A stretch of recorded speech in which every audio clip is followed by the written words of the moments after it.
Buenos días, chicos. Continuamos con las unidades de la materia. Vamos a hablar ahora de la parte de contaminación del suelo y de residuos, en esta primera parte de los residuos sólidos urbanos. En primer lugar, veamos a qué denominamos suelo.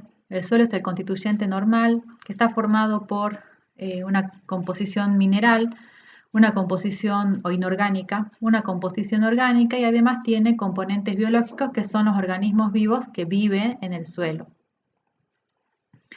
Podemos decir que el suelo está contaminado cuando sus cualidades originales fueron modificadas, en particular por la acción del hombre. Es decir, que originalmente el suelo va a tener cierta composición y ciertos niveles, por ejemplo, de metales pesados. En una zona próxima a una mina, el contenido de plomo, por ejemplo, si sería una mina de plomo, el contenido de plomo del suelo puede ser que sea elevado. ¿Por qué? Porque está próximo a un yacimiento. Esas son sus cualidades originales. Hay que diferenciar entonces de que estamos específicamente indicando que el suelo vamos a definirlo como contaminado cuando es el hombre el que está modificando sus cualidades originales. En el ejemplo que yo les di, serían que el hombre no lo está modificando porque son las características originales de ese sector, ¿sí? Cuando les hablé recién del yacimiento minero. Para guiarnos o para poder tener noción de lo que vamos a definir como un suelo en buenas condiciones, seguimos haciendo referencia al mismo decreto provincial que habíamos hecho referencia para agua y para aire, que es el decreto 5980 del año 2006. Este decreto en su anexo 5 establece los niveles guías de calidad de suelo según que el suelo sea de uso agrícola, residencial o industrial. Aquí fíjense un fragmento de este decreto, lo vamos a ajustar a la vista para que pueda verse mejor, donde fíjense que está clasificado el uso industrial, el uso residencial y el uso agrícola con diferentes niveles, y acá en esta primera columna, que ahora la voy a ajustar, fíjense que podemos ver que se van listando los diferentes contaminantes, algunos más comunes, otros no tan comunes. Por ejemplo, hay cromo, que puede ser que les suene un poco más, hay muchos contaminantes acá orgánicos, bueno, PCB, que ya hemos hablado en algunas clases de los PCBs, niveles de plomo, la plata en ciertas concentraciones también se considera, fíjense, contaminante, y bueno, hay diferentes valores según el uso que se le va a dar a ese suelo. Este cuadro está en partes por millón o microgramo de suelo por 100 gramos de suelo seco. Bien, entonces esto sería lo que está rigiendo en la provincia de Jujuy respecto de concentraciones que tienen que haber permitidas de los diferentes contaminantes según el uso que va a tener el suelo. ¿De qué forma puede contaminarse el suelo? ¿Qué es lo que puede contaminarlo? Por un lado, la contaminación atmosférica. Nosotros ya hablamos de la presencia de ciertos contaminantes en el aire, y esos contaminantes que se encuentran en el aire, muchos de ellos, de alguna u otra forma, van a terminar siendo alojados en el suelo. Ustedes recuerden, por ejemplo, han hecho un ejercicio calculando las emisiones de un volcán, donde esas partículas terminaban a la larga depositándose en el suelo. Eso va a pasar con cualquier material particulado que salga, por ejemplo, de la chimenea de una fábrica.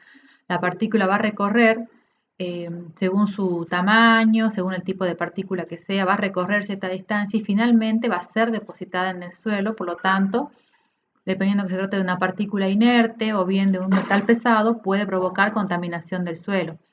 También la presencia de gases en la atmósfera, como los gases que generan, por ejemplo, la lluvia ácida, pueden generar contaminación del suelo porque la lluvia se va a terminar, obviamente, cuando caiga, va a terminar acidificando algunos suelos, entonces también se va a generar contaminación desde ese punto de vista. Por la contaminación del agua, porque el agua va a arrastrar ciertas sustancias, se van a contaminar la zona de sedimento de un río, las márgenes de un río y toda zona donde se inunde con el agua que esté contaminada. La ocupación del suelo, y con esto nos referimos a los diferentes usos que va a tener el suelo. Por ejemplo, si tenemos un suelo ocupado con fines agrícolas o con uso agrícola, el uso de pesticidas, de agroquímicos en exceso va a generar contaminación del suelo. Si hay un sector de uso industrial, los diferentes residuos sólidos que puedan llegar a depositarse, a generarse de esa actividad industrial, que no sean adecuadamente tratados o que sean dispuestos sobre un suelo desnudo, va a generar contaminación. En una zona residencial o urbana, donde nosotros habitamos normalmente, si miramos un poco a nuestro alrededor, quizás que encontremos, por ejemplo, algún microbasural, donde están los residuos depositados sobre el suelo desnudo, eso también genera contaminación del suelo.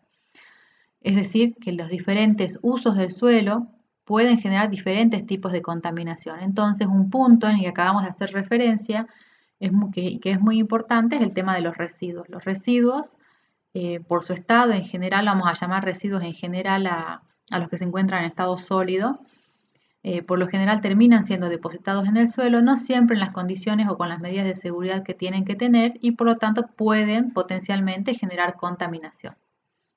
En primer lugar, entonces, podemos hablar de los residuos sólidos y en realidad, bueno, aquí en esta clase si miramos un poco, yo voy a ir corriendo las imágenes, tenemos, o las voy a ir borrando en todo caso, fíjense, tenemos aquí residuos comunes que generamos en los domicilios, en este caso se observan restos plásticos y en el fondo hay residuos de diferentes características. Aquí hay residuos de aparatos eléctricos o electrónicos, constituyen una fracción en particular de los residuos que se denominan RAE y que requieren una gestión diferenciada. Acá otro tipo de residuos que se pueden observar son los residuos industriales, ¿sí? Entonces tenemos residuos que son de diferentes características. En general vamos a hacer una clasificación nosotros en residuos sólidos urbanos o residuos domiciliarios, que son los que se generan en los domicilios de las casas, en los diferentes municipios, y los residuos sólidos industriales, que son los que generan las industrias. Respecto de los residuos sólidos urbanos, donde acá yo los defino como aquellos generados por los municipios o los que generamos en los domicilios, son los residuos comunes que generamos en las casas, cuya gestión, vamos a recordar un poco de la parte normativa, cuya gestión es responsabilidad de cada municipalidad. Su gestión, su recolección y su tratamiento. Mientras que los residuos sólidos industriales, dependiendo sus características, pueden ser parte gestionados por la municipalidad, porque si hablamos de residuos sólidos industriales dentro de este grupo, de una industria pueden, por ejemplo, salir residuos similares a los residuos domiciliarios en el caso de que esa industria tenga un comedor, por ejemplo, para sus empleados. Esos residuos serían gestionados junto con los residuos municipales comunes. Mientras que va a haber residuos que sean típicos de un establecimiento industrial, por ejemplo, residuos de pallets, como recién veíamos en las imágenes, tambores que contengan ciertas sustancias, o desechos que queden conteniendo materias primas o restos de insumos que queden del proceso, ¿sí? Todos esos residuos, que no son residuos que normalmente podemos llegar a tener en las casas, van a requerir una gestión en particular que por lo general que están alcanzados por normativas provinciales. Es la provincia la responsable de controlar y cada industria la responsable de la gestión de los mismos.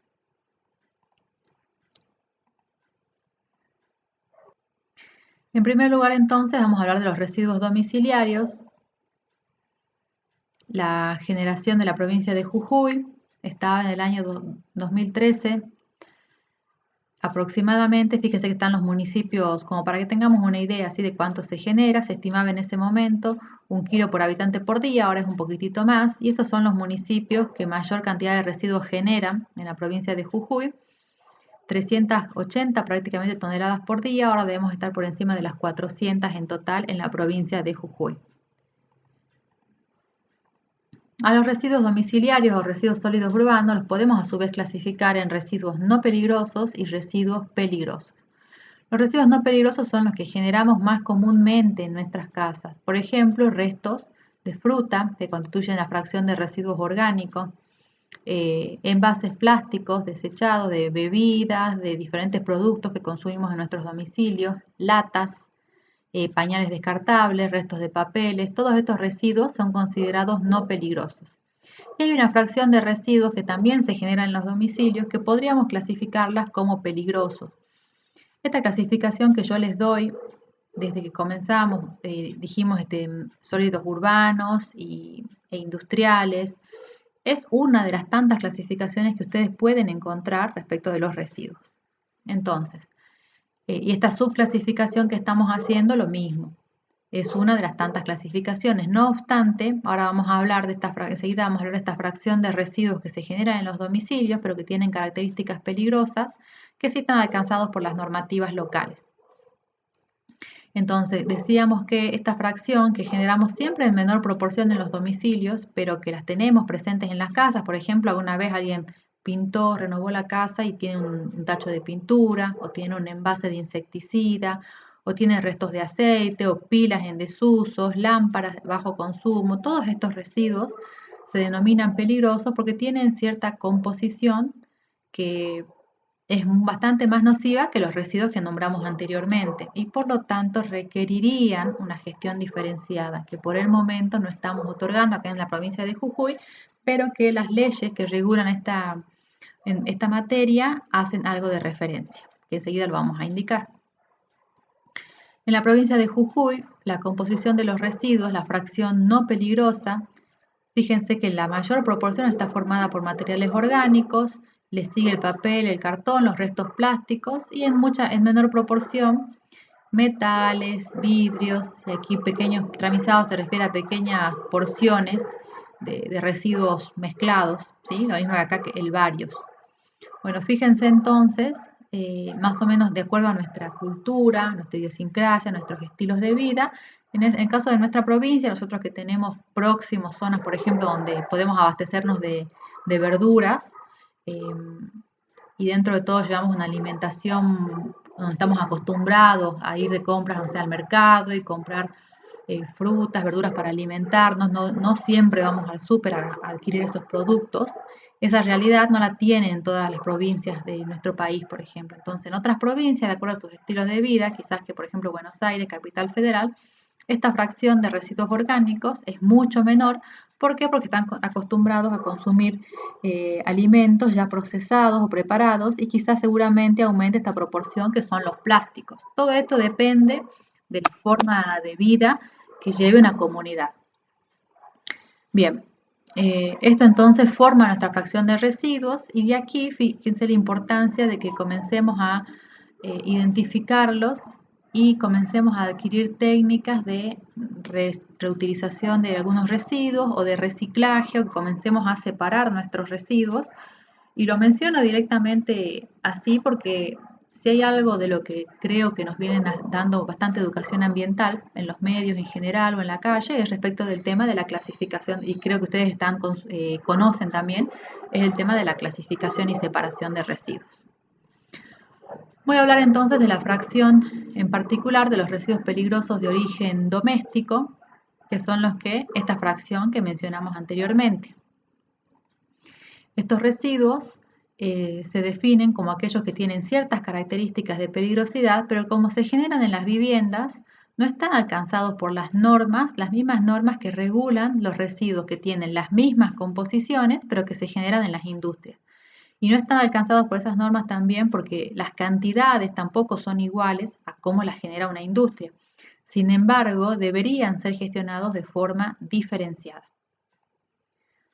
Respecto de esto, y respecto en general, no lo dije al principio, pero respecto en general de la gestión de los residuos domiciliarios, tenemos la norma que es la Ley Nacional de Presupuestos Mínimos 25916, que establece todo lo que tiene que ver con la gestión de los residuos domiciliarios. ¿Qué características tienen estos residuos que definimos como que son domésticos, pero que son peligrosos a la vez? Y pueden ser explosivos, inflamables, factibles de una combustión espontánea, reactivos con el agua o con el aire, tóxicos, infecciosos, corrosivos, etc. Y vamos a citar algunos ejemplos. Por ejemplo, aceites minerales. Los aceites minerales, que son los que se utilizan en un vehículo y que quizás que alguno habilidoso realizó un cambio de aceite o algún arreglo en un auto en la casa y contiene o tiene restos de aceites minerales, es un residuo peligroso de origen doméstico. a la vez que seguramente si hizo este tipo de arreglos tiene restos de trapos o estopas impregnadas, bueno, con este tipo de restos de hidrocarburos constituyen un residuo peligroso de origen doméstico. La batería, si alguno fue a cambiar la batería y no se la recibieron, que la gestión que corresponde es dejarla en el lugar donde uno hace el cambio, también tiene restos una batería tiene restos de plomo y de ácido. Una pila común, dependiendo de qué sea la pila, fíjense la gran cantidad de componentes que puede llegar a tener.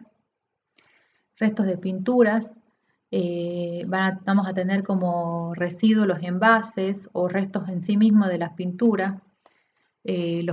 Siguiendo con el tema de la pintura, el thinner o el removedor, los trapos embebidos en thinner constituyen residuos peligrosos. Los preservantes de la madera para evitar que aparezcan termitas o los diferentes insectos que pueden afectar la madera, también son residuos de estas características. Si alguien hizo algún tratamiento en los muebles de la casa, por ejemplo, muchos productos de limpieza, lo que son a base de cloro, ahora que estamos utilizando mucha lavandina y ese tipo de productos, todos esos envases son considerados residuos de origen doméstico y deberíamos tener una gestión diferenciada. Algunos restos de cosméticos, las lámparas de bajo consumo, entre otros. Fíjense entonces que hay una amplia gama de residuos que nosotros generamos normalmente, que seguramente no los generamos con la misma cotidianeidad con la que generamos un residuo orgánico, un resto de fruta, papeles, porque los utilizamos en tareas que se realizan con menos frecuencias en un domicilio, pero que en algún momento seguramente se generaron y que muchas veces se descartan junto con los residuos comunes cuando no debería ser así. ¿Qué es lo que establecen las normas? Y aquí hace referencia a la ley que les acabo de mencionar, la ley 25.916, en su artículo 35, hace referencia particularmente a esta gestión de residuos que se denominan residuos peligrosos domésticos o RPD, y dice que las autoridades competentes, en este caso son los municipios para los residuos domiciliarios, tienen que establecer en el ámbito de sus jurisdicciones ciertos programas especiales de gestión para aquellos residuos domiciliarios que por sus características particulares de peligrosidad, nocividad o toxicidad puedan presentar riesgos significativos sobre la salud humana o animal o sobre los recursos ambientales. Es decir, que así como empezamos a ver en ciertos barrios de nuestra ciudad, estos esfuerzos de clasificar los residuos, de sectores contenedores para depositar plásticos o para depositar cartones, deberíamos tener algún tipo de recolección diferenciada y selectiva de este tipo de residuos en particular y también los conocimientos en la población para poder separarlos correctamente. Bueno, nosotros en la provincia de Jujuy o en San Salvador estamos, podríamos decir, en Palpalá también, en una primera etapa, terminando de concientizar a las personas respecto de la clasificación, ¿sí? Porque comenzamos entonces ahora a ver en los barrios que se disponen estos contenedores para hacer una disposición selectiva de los residuos. Pero bueno, será una segunda etapa que comencemos nosotros a diferenciar esta fracción en particular. ¿Qué tenemos que hacer con los residuos en general? Para eso, yo les voy a dejar en el aula un video que se denomina, no lo voy a pasar ahora, sino que les voy a dejar en el aula un video que se denomina ¿para qué sirven los residuos? Y en este video van a ver ustedes un pequeño circuito de cómo se va generando un video cortito de 5 minutos, en varias situaciones cotidianas donde vemos cómo se van generando los diferentes residuos que consumimos. Desde que compramos, por ejemplo, una maicena en una bolsita, cómo comienza a generarse los diferentes residuos. Los van a ver, los dejo en el aula subido y ustedes lo van a ver cuando estén viendo las clases. En general, respecto de lo que tenemos que hacer con los residuos, la ley que ya hemos mencionado, la 25.916, introduce el concepto de gestión integral de residuos sólidos urbanos. Esta gestión integral comienza en la generación, que es lo que nosotros realizamos con los residuos en nuestras casas, continúa la disposición inicial, que sería, en nuestro caso, el cesto de residuos que tenemos en el lugar que lo tengamos en la casa, no sé si está en la cocina o en el patio, con esa bolsa donde disponemos los residuos, en muchos casos sin clasificación, y quizás en algunos domicilios tengamos sectores diferenciados y en una bolsa estemos juntando los plásticos y en otra bolsa estemos juntando latas, en el caso de que generemos eso, o separando cartones, si tenemos la posibilidad y el acceso de disponer de contenedores diferenciados ya en el barrio donde estemos nosotros habitando. Como sea, respecto de esta disposición inicial, en algún momento esta bolsa que tenemos con una mezcla de residuos, en donde no hacemos la clasificación, va a ser recolectada o bien por la municipalidad o bien por la empresa a quien la municipalidad ha concesionado el servicio en algunos barrios de nuestra provincia, en esta ciudad, que es la empresa Limsa. Los residuos son recolectados y en nuestro caso directamente transportados al centro de tratamiento o disposición final. No tenemos esta etapa que figura acá que se denomina transferencia. Esto se da en municipios que son bastante más grandes, donde por ejemplo un camión recolector llega a un centro o una estación intermedia de transferencia y allí ese camión recolector deja los residuos y vuelve a hacer su circuito. En estas estaciones de transferencia, en algunos casos se clasifican los residuos y en otros casos simplemente son cargados a otro camión compactador con bastante más potencia que ya va cerrado completamente en una caja y es enviado a su centro de tratamiento o disposición final. Entonces el residuo es transportado, puede ser tratado y cuando hablamos de tratamiento hablamos de la separación, la clasificación, el reciclado cuando se da y cuando ya no se puede gestionar los residuos se envía a lo que se denomina disposición final.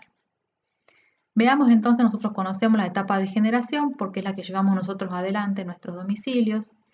Una disposición inicial que mencionamos que es la que vemos también cotidianamente en nuestras casas. Todos hemos visto alguna vez el camión recolector. Ahora por suerte vemos cada vez más camiones compactadores haciendo la recolección diferenciada en los horarios establecidos. Perdón, no recolección diferenciada, sino recolección en general. Y en algunos barrios de nuestra localidad hay contenedores con fracciones específicas de residuos que pueden ser utilizados para depositar estas fracciones que van a unos camiones especiales también a recolectarlos. Vamos a hablar entonces en particular de lo que se refiere a los tratamientos de los residuos. Bien, respecto entonces de los tratamientos en general, vamos a decir que los tratamientos comprenden el conjunto de operaciones que tienden a acondicionar y en muchos y en el mejor de los casos a valorizar esos residuos. Acondicionar es adecuar los residuos para valorizarlos o bien para su disposición final y cuando hablamos de valorización nos referimos a toda técnica o procedimiento que permita aprovechar los recursos que están contenidos en los residuos mediante diferentes técnicas, ya sea de reciclaje o reutilización. Si hablamos si vemos esta pirámide, si hablamos de los principios en tratamiento de los residuos, es importante que conozcamos esta pirámide. Fíjense donde lo más ancho es lo que deseamos en particular realizar con los residuos o la base, esta pirámide invertida, este triángulo invertido, nos indica que lo más importante siempre es reducir, es decir, minimizar la generación de los residuos. ¿De qué forma la minimizamos? Por ejemplo, comenzamos a utilizar envases retornables si hablamos de nuestra realidad. Preferir entonces con recipientes plásticos, un tupper, por ejemplo, a que me den una bandeja descartable si busco vianda o busco una comida, por ejemplo. Luego sigue la reutilización, que es darle al residuo el mismo uso que veníamos otorgándole. Por ejemplo, que me compre una botella de agua y que la utilice para cargar agua todas las veces que la botella sea útil. Luego hablamos del reciclaje. En el reciclaje ya hablamos de transformar los residuos mediante algún proceso en particular. Por último, y menos deseable, penúltimo y menos deseable es la recuperación de energía a partir del residuo.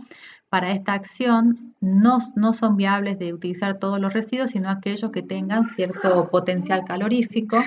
Y lo que nosotros venimos desarrollando en nuestra provincia es la disposición final, que sería el confinamiento de los residuos mediante ciertas técnicas adecuadas en principio. Entonces, decíamos que la reducción son las acciones tendientes a disminuir la generación y es la alternativa más respetuosa respecto del ambiente. Y bueno, algunos ejemplos: cambiar nuestros hábitos de consumo, utilizar recipientes de mayor duración, como otros ejemplos. Les preguntaría qué otros ejemplos se les ocurre para minimizar nuestra generación de residuos. Podríamos ir pensándolo. Luego hablamos de reutilizar, que era volver a utilizar los bienes y productos para darles el mismo uso u otro uso, pero sin mayores transformaciones en ese residuo en sí. A eso nos referimos con reutilización. Mientras que en el reciclaje ya hablamos, sí, de una transformación de ese residuo a fin de obtener algún provecho o recuperar sus componentes principales, o bien que constituyan materias primas, transformarlos para que sean materias primas de otros procesos industriales y económicos. Para reciclar hay dos límites: un límite ecológico, que bueno, es más difícil de determinar, hay que hacer un análisis del ciclo de vida donde uno termine concluyendo si ese residuo transformado no termina contaminando más que el residuo sin transformar. Ese sería mi límite ecológico. Y el límite económico sería si esa transformación no termina generándome un producto mucho más costoso que si lo haría a partir de residuos que no sean reciclados. ¿Se entiende? Bien. Respecto de la transformación de residuos y particularizando ahora una fracción que es bastante común, la más conocida, que es la fracción orgánica, vamos a hablar del compostaje. Ustedes supongo que ya en algún momento quizás que recibieron algo de información de lo que es el compostaje. En sí es la descomposición de los residuos orgánicos y su estabilización en ciertas condiciones de temperatura, un rango termófilo, y mediante un proceso que es aeróbico, o sea, en presencia de oxígeno, que libera calor y que se obtiene entonces un producto que es estable, sin residuos patógenos y que permite ser utilizado al suelo en forma beneficiosa. ¿Qué podemos utilizar para compostaje? Los residuos orgánicos de la cocina, los residuos orgánicos de jardín, restos de poda, hojas, los barros de las plantas de tratamiento de líquidos cloacales y residuos agroindustriales. En sí, el proceso de compostaje consiste en la materia orgánica que es biodegradable en presencia que se encuentra con cierto contenido de humedad, por eso acá dice agua, y en presencia de oxígeno se descompone para dar esta materia orgánica que es estable, denominada compost, que también tiene cierto contenido de humedad. Se libera algo de esa humedad contenida en el proceso y también se libera dióxido de carbono. Para realizar el compost hay diferentes opciones. Habrán visto quizás que en internet muchos ejemplos de composteras domiciliarias, pero también el compost es una alternativa a gran escala. En el caso de una industria, por ejemplo, que genere muchos residuos de estas características, por ejemplo, en la industria que procese frutas, ¿sí? Donde, por ejemplo, el descarte de frutas en malas condiciones va a generar una gran cantidad de residuos orgánicos y también tiene que dar una solución. Entonces, el compostaje allí se hace a escalas mayores. Estas imágenes, entonces, corresponden a compostajes a grandes escalas, diferentes de las que podamos ver nosotros, que nos muestren en una imagen en internet de una compostera domiciliaria. Entonces, hay diferentes técnicas para realizar el compostaje a escala industrial. Puede ser en hilera estática aireada o también en sistemas cerrados como los que tenemos acá en estas imágenes. Hay equipos, por ejemplo en el caso de las hileras, acá llega a verse apenas, se ve una cosita verde. Hay equipos que se encargan de realizar todo este proceso de compostaje que lleva tiempo y tiene una técnica en particular. Hay equipos que en particular lo que se encargan es de remover la pila del compost durante el proceso de compostaje en sí, durante el tiempo que demora. Un compost realizado adecuadamente debe cumplir con ciertos parámetros operativos. Se debe controlar la relación carbono-nitrógeno, que varía entre 25 a 50, el contenido de humedad hasta el 60%, un rango de temperaturas, dijimos termófilos, fíjense, bastante elevado, entre 50 a 60 grados centígrados, el pH alrededor del pH neutro, un contenido de materia orgánica hasta 70% y cierto tamaño de partículas se debe cumplimentar. Bien, acá estos mismos parámetros que acabamos de definir están desarrollados y lo mismo lo que pasa durante todo el proceso del compostaje, lo que va pasando con, por ejemplo, los rangos de temperatura, las variaciones de pH durante el proceso de producción. Finalmente, el producto compost también tiene que reunir ciertas condiciones o ciertas características como el contenido de humedad, los valores de pH, contenido de materia orgánica, carbonos, nitrógeno y su relación, los contenidos de fósforo, de calcio y de hierro, entre otros. ¿Para qué puede utilizarse el compost? El compost puede utilizarse dentro del relleno sanitario para cubrir los mismos residuos en sí, o para la agricultura, para cultivos humanos o para cultivos animales, para restaurar espacios degradados o paisajismo por sus características, por sus contenidos, ¿sí? Permite recuperar espacios que no tengan un suelo en condiciones para mejorar el aspecto de los mismos.